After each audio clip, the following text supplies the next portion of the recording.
Hi everyone, welcome back to my channel. This is Bel Bernad. So for today's video, I am going to unbox my new frying pan.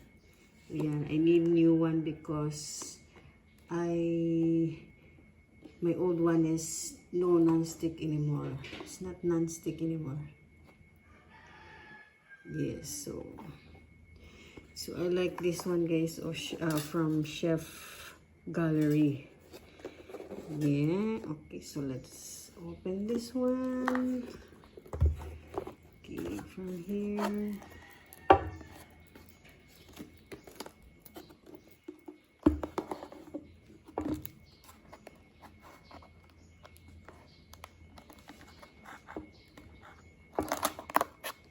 Okay, from here. Then, okay. Ito siya, guys, from Chef's Gallery. Ang ganda niya, pang ano ba? Pang minimalism. So, try natin, guys, magluto ka ng itlog. Okay.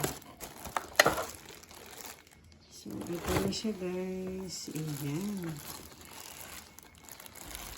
Ayan.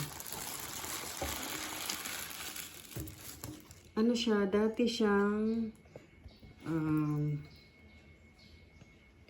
799, ano na lang siya, 640 pesos. Ayan. Okay. Kasi natin yung plastic.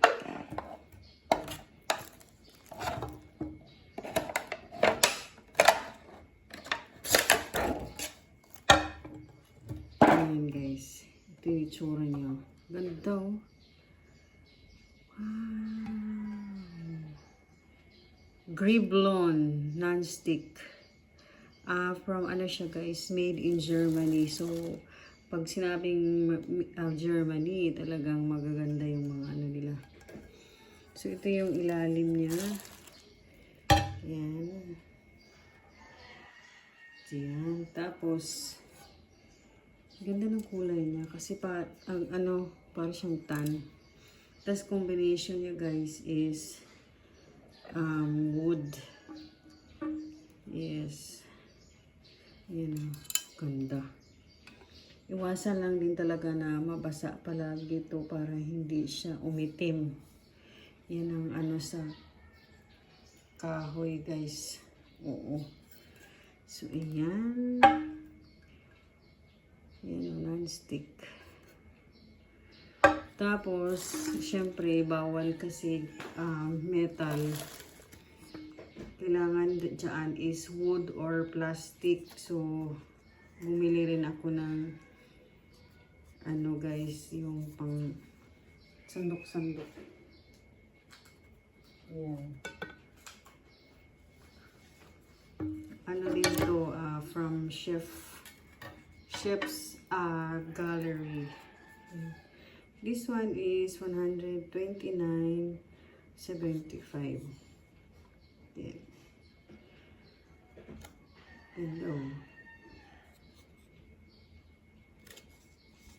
From Chef Gallery. So, ayan. Try natin magluto ng egg later. Okay. Ganda, diba? Ganda ng kulay niya. Lakas maka-aesthetic. Oh, ayan. Okay. See you later. Yun, guys. Try natin ng egg.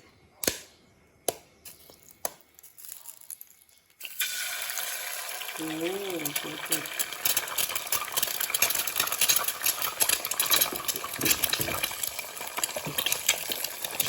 Ganda nga. Hindi ko nilipit.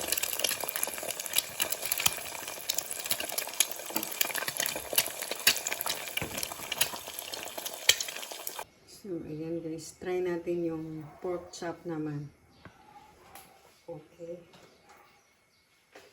Pork chop naman.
Yan siya guys, luto na. Perfect ang pagka-brown.